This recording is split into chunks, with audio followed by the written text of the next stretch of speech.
Welcome back. This is Point of View. I'm Mark Leishman. My guest is Tim Brittain, who along with his wife Kelly have just won the Steak of Origin Award, which is, would you say just about the pinnacle of a great career?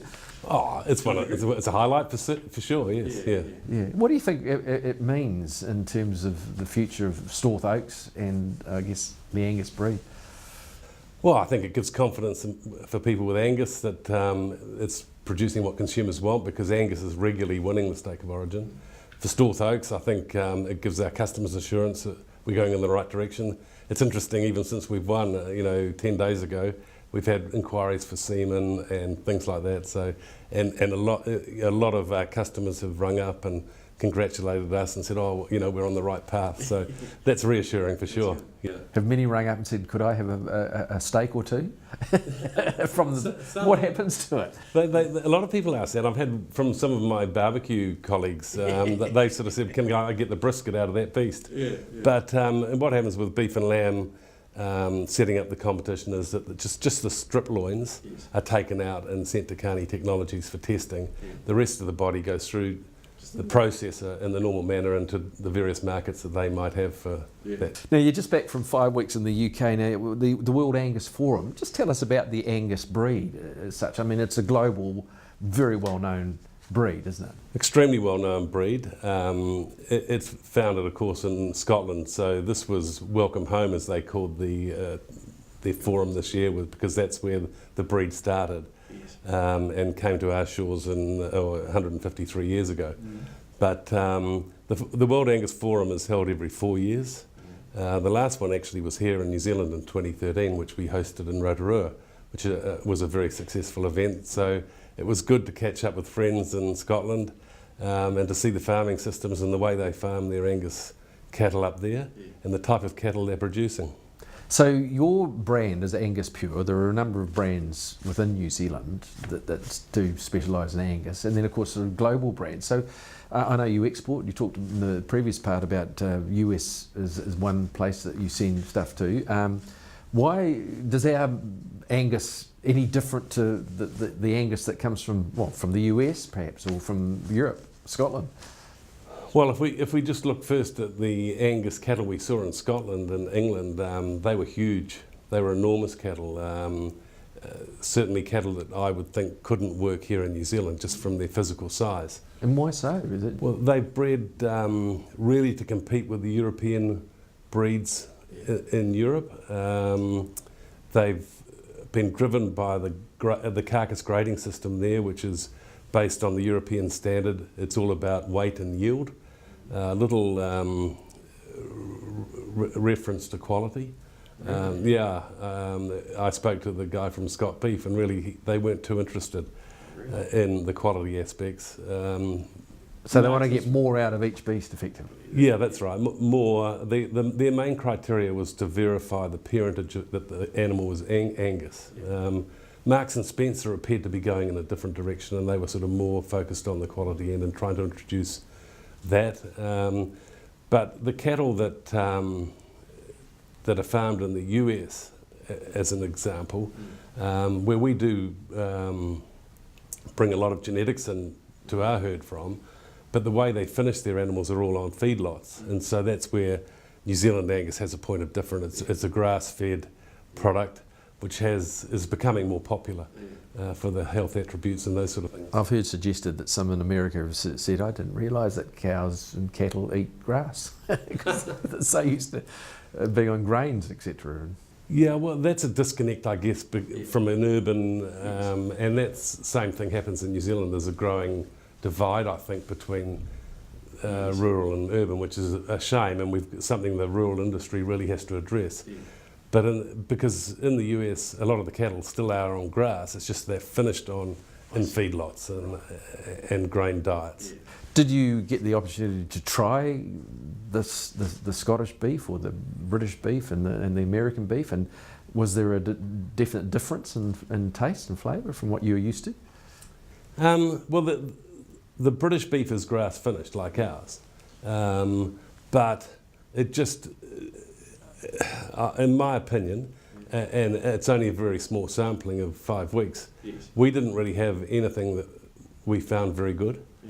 You go to the US, and we were there on the way over and the way back. It's a grain finished product. It's very good. It just doesn't, and it's very tender. We're used to a grass finished animal, and it has more flavour, and that's what our tastes really like. But I mean, I love a grain-fed steak as well, so yeah, I wouldn't rule it out of the paddock. Yeah. One wonders if they come to visit us and they try our AngusPure steak, if they detect a difference, or is their palate so used to tasting it in a certain way that, you know, they perhaps prefer their own? Is it what you're used to? To a large degree, I think it is. But in the US market, which is such a huge market, there are niches that are developing that are wanting a grass-finished product because of the health attributes and the other things that go with a grass-finished product. So there is a growing demand for our type of grass-finished product. So it's going really well over there? I think when I was on last time, we talked about launching AngusPure Special Reserve. We did that in November last year when Jess Prowles came down from the States, who's our brand ambassador, and we launched at Rathmoy down out of Hunterville. Yes. Had a great event there, and we've been absolutely delighted to form a partnership with Mark and Annie Mitchell, who are actually Kiwis who moved to California 25 years ago. Mark was involved in the early days of the deer industry here and producing a product under the broadleaf label, and he's been importing New Zealand lamb and venison, and is pretty excited to have our now AngusPure Special Reserve product up there to offer, and he's taking full sets, and it's going very well at this stage. So what they call the APSR, AngusPure Special Reserve, what is the difference there? Is that again just a branding, or is there something special? It's a branding, but we have got some high quality attributes. We've got full traceability on those animals. We are tagging them with a source and trace tag, AngusPure source and trace tag. We've got a minimum marbling score on there, so you're guaranteed to get a... Yeah, they're graded minimum marble score on the Osmeat scale of 1, but really trying to get 2s and 3s. It's aged a bit longer. So those are the differences, and it's branded as AngusPure Special Reserve. It's no antibiotics, it's no GMOs, all that sort of thing to suit that sort of top tier market. Yeah, and where is that restaurant market, or is it private consumers? The majority of his business is food service, but he does have some retail outlets. I think he's distributing to 50 states in the US in that sort of market segment that are wanting a grass product. So the APSR is going well? It's going very well, and it's sort of the good thing is that we're able to finally reward commercial farmers here and help drive more Angus cattle onto farms by paying them when they produce those marbled animals. So we are providing an extra incentive for them to meet the standards.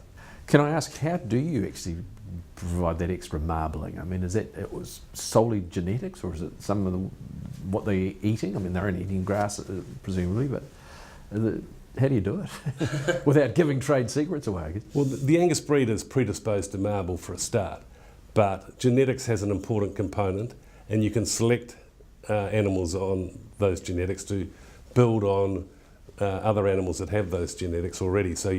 But once you've got the genetics right, the second key part is the feed, the feeding regime. So really it's about a rising plane of nutrition through the animal's life, but particularly when they've been finished.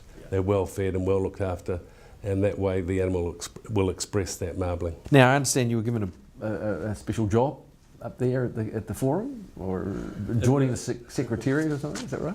Well, the World Secretariat, they've asked me to head up or be the Secretary General of the Secretariat to try and improve the way it operates, to improve communications between the member countries, and provide a link between the 2 yearly meetings of the technical committee or the actual forum.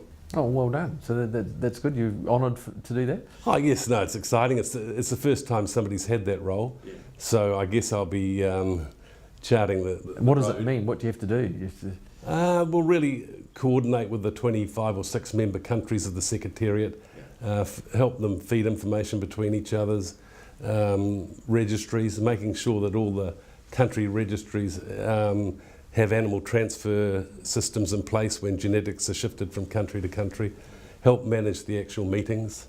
I suppose that biosecurity is a big issue, because there's the suggestion that this bovis, Mycoplasma bovis disease may have come through genetics.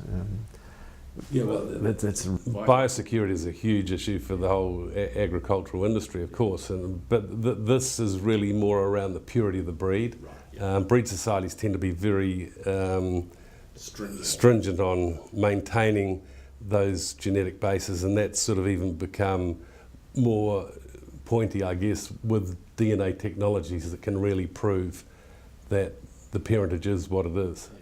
Do you export much semen? I mean, is it a regular thing, or? Across the Angus breed, there has been over time a fair bit of New Zealand Angus semen or genetics exported. In our own case of Storth Oaks, we've sold semen to Australia on 3 or 4 bulls now, so it has the potential to be a worthwhile trade. Slowly building. Yes, slowly building. Now, we talked last time about an event called Meat Stock in Auckland. How's that progressing? Is it to be held in February, or is it held each year? Yes, well, the first one was just this last February, and that went exceptionally well and was a sold-out event over the Saturday and Sunday. And I think there were 35 or 6 teams competing. Yeah. It's going to repeat again. So tell us the format of that again. So it's a barbecue competition on the American low and slow criteria that people might have seen if they've watched Pitmasters or something like that on TV. It's very popular in the US. It's become a huge sport because it's referred to as a sport in Australia, and it's growing here. And Jack Daniels is just starting, I think, next month or this month now, and with a series of 8 or 10 competitions through the country. So that's exciting to see it grow. Low and slow. Low and slow. So we're talking about cooking things like beef brisket and pork shoulder, often referred to as Boston butts, for 10 or 12 hours, and then chicken and pork ribs and lamb, also done low and slow. So the barbecues are often going at 225 to 250 Fahrenheit, and taking the meat right through to sort of 200 plus degrees internal temperature Fahrenheit. Yeah. Oh, well, so the next one's coming up again in February. The next meat stock's in February, but the first of the new series of competitions in QMU, I think on the 19th of August. Right. And then it moves down to Hamilton, Napier, Wellington, Nelson, Christchurch and Dunedin. So, And any more competitions on the horizon? I mean, will you be in for Stake of Origin again next year? Oh, absolutely. We'll keep on trying and keep on trying to prove ourselves and that our genetics are working. Yeah. You're excited about that prospect? Absolutely, yeah. No, always excited about the Stake of Origin, and it's a great night as well. And we'll keep on trying. Tim Brittain, as mentioned, Stake of Origin champion, of course, and a bit of a legend in the AngusPure industry, the Angus breeding industry. That's our point of view for another week. Thank you so much for your time, and we'll catch you next time.